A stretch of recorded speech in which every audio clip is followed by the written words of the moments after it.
La idolatría hoy en día es la actividad del corazón humano.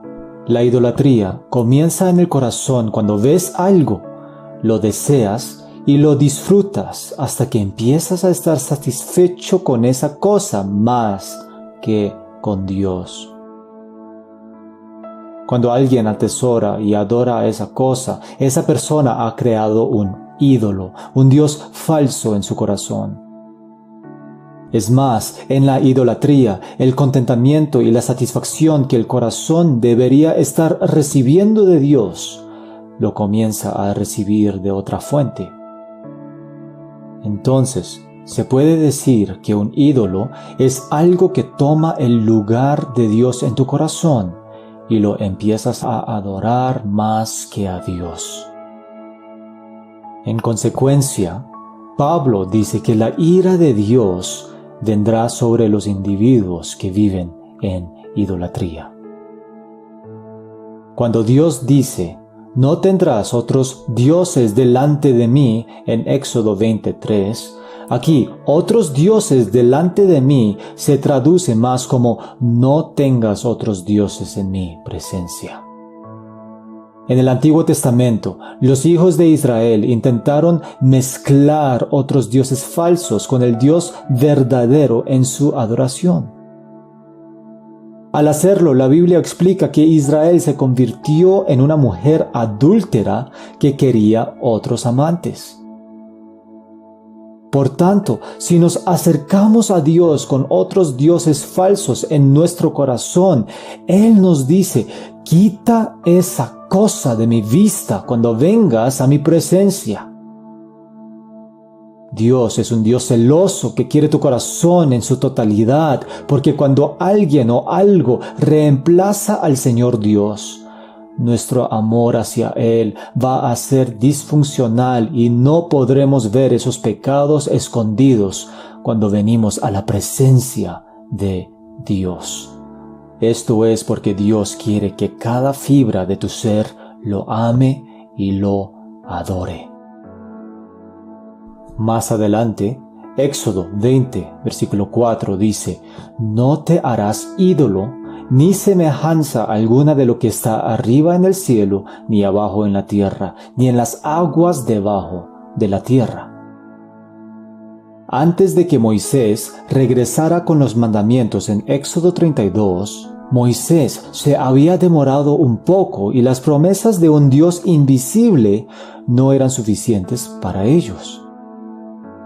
Esto era especialmente verdad cuando existían necesidades, enemigos y peligros.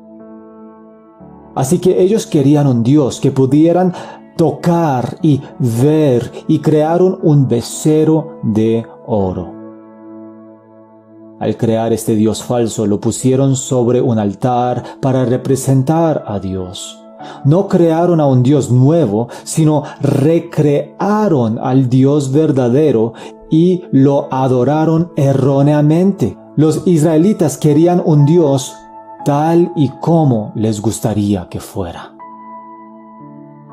Luego, en Éxodo capítulo 32, versículo 6 dice, y al día siguiente se levantaron temprano y ofrecieron holocaustos y trajeron ofrendas de paz.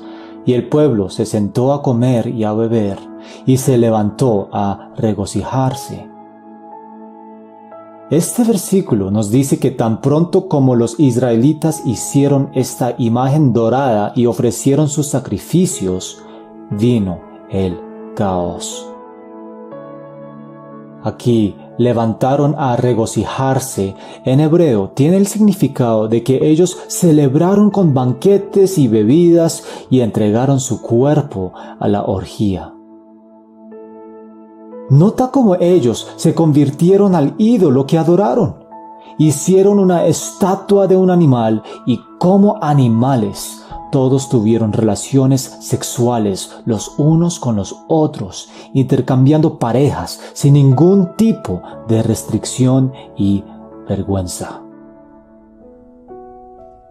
La idolatría nos hace cometer adulterio espiritualmente ante Dios y no nos deja amarlo completamente.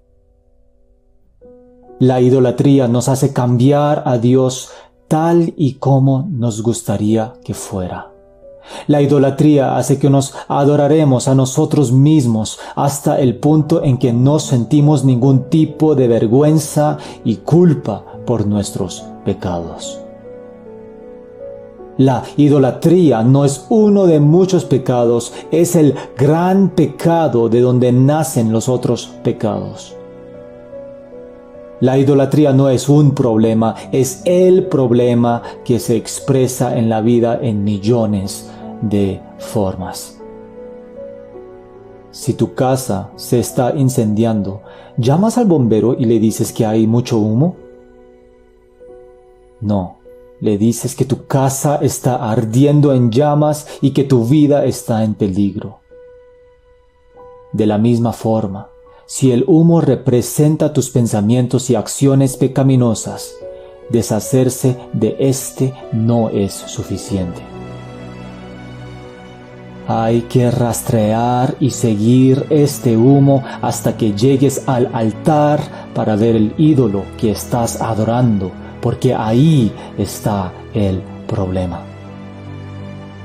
Tienes que deshacerte de ese ídolo en tu altar y apagar esas llamas en tu corazón que no son de Dios, buscando el perdón de Dios a través del arrepentimiento antes de que ese Dios falso te queme y te deje espiritualmente en cenizas.